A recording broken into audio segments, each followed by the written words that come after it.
نحمدہ ونصلی ونسلم علی رسولہ الکریم اما بعد۔ میری محترم ماؤں، بہنوں اور بیٹیوں، آج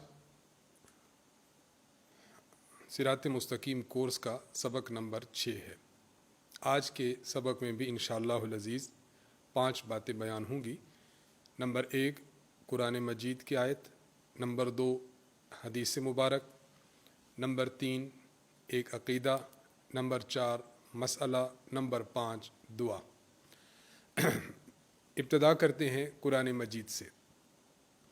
اعوذ باللہ من الشیطان الرجیم، بسم اللہ الرحمن الرحیم۔ قل یا ایہا الکافرون لا اعبد ما تعبدون ولا انتم عابدون ما اعبد ولا انا عابد ما عبدتم ولا انتم عابدون ما اعبد لکم دینکم ولی دین۔ اللہ تعالیٰ ارشاد فرماتے ہیں، کہہ دیجئے کہ اے کافرو، میں اس کی عبادت نہیں کرتا جس کی تم عبادت کرتے ہو، اور تم اس کی عبادت نہیں کرتے جس کی میں عبادت کرتا ہوں، اور میں اس کی عبادت کرنے والا نہیں جس کی تم عبادت کرتے ہو، اور جس کی عبادت میں کرتا ہوں تم اس کی عبادت کرنے والے نہیں، تمہارے لیے تمہارا دین اور میرے لیے میرا دین۔ اللہ تبارک و تعالیٰ نے ان آیات کے اندر ایک درس ہمیں یہ دیا کہ ہم عقیدہ توحید پر کاربند رہیں، مضبوطی کے ساتھ ثابت قدم رہیں اور اس پر استقامت دکھائیں۔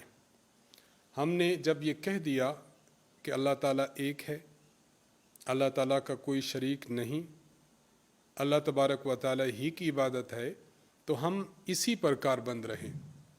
اس کے علاوہ لوگوں نے جن کو معبود بنایا ہوا ہے، لوگ جو اللہ کو چھوڑ کر غیر اللہ کی عبادت کر رہے ہیں، تو ان سے ہم برات کا اعلان کرتے ہیں۔ ہم یہ اعلان کرتے ہیں کہ ہمارا ان لوگوں سے کوئی تعلق نہیں۔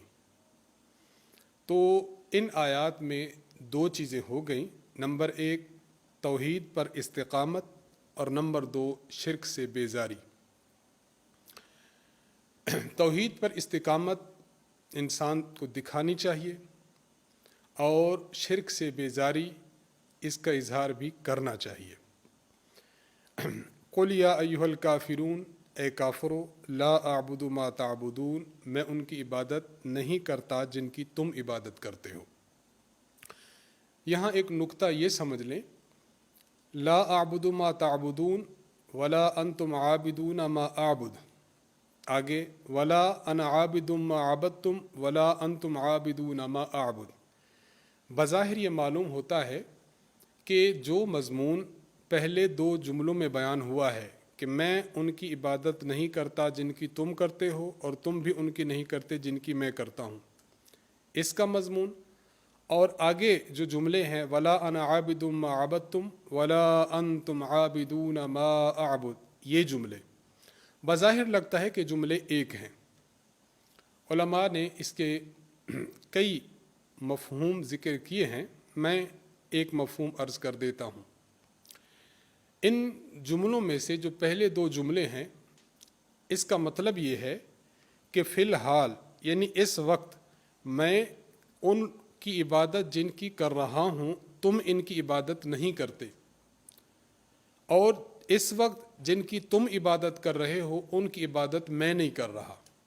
مطلب یہ کہ تم کافر لوگ ہو اور میں مسلم ہوں، میں بطور مسلمان اپنے خدا کی عبادت کرتا ہوں، اپنے خدا کے سامنے سربہ سجود ہوتا ہوں، تو میں مسلمان ہو کر پھر میں کافروں کے جو معبود بنائے ہوئے ہیں ان کی عبادت کروں؟ ایسا نہیں ہو سکتا۔ اور یہ جو فرمائے کہ تم ان کی عبادت نہیں کرتے، ولا انتم عابدون ما اعبد، جن کی میں کر رہا ہوں تم بھی ان کی نہیں کرتے، مطلب یہ کہ فی الحال اور اس وقت تم کفر میں ہو، حالت کفر اختیار کیے ہوئے ہو، تو کافر کفر کی حالت میں اس کا مسلمانوں کے معبود کی عبادت کرنا یہ بھی معتبر نہیں ہے۔ تو پہلے 2 جملوں کا معنی یہ ہوا کہ میں موجودہ پریزنٹ جسے ہم کہہ سکتے ہیں،